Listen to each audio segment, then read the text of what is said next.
Yao is a firecracker incident, kaya nga inimbestiga ng ating kapulisan.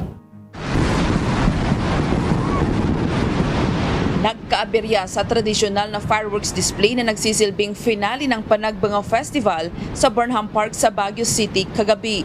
Batay sa paunang investigasyon, isang paputok ang naligaw ng bagsak at tumama sa styrofoam matting at nang pumutok ito, nagdulot ng first at second degree burns sa ilang manonood. 5 babae at 3 lalaki ang sugatan sa insidente, kabilang ang isang 3 taong gulang na bata. Karamihan ay mga turista mula sa Dagupan City at ibang bahagi ng Pangasinan.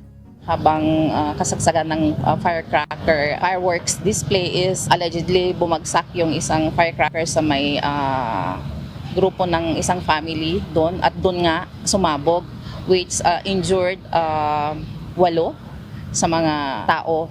Actually 7 doon yung magkakapamilya at isa ang Baguio. Sa cellphone video na kuha ng isa sa mga biktima, kitang pagsabog ng paputok malapit sa kinatatayuan ng grupo. Dinalang mga nasugatan sa Baguio General Hospital and Medical Center at St. Louis University Hospital para sa agarang gamutan.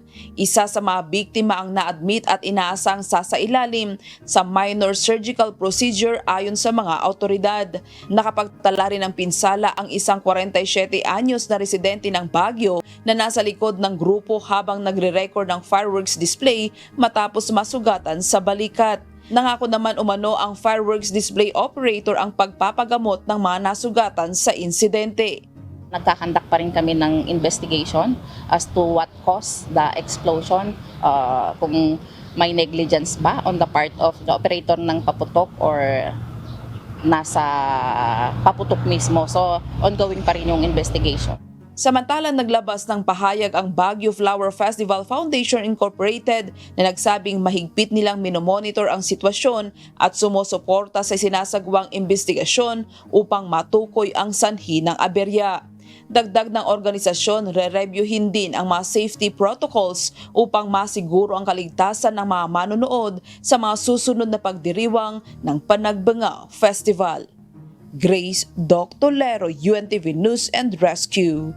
Diyos ang aming sandigan, serbisyo publiko ang aming pinahahalagahan.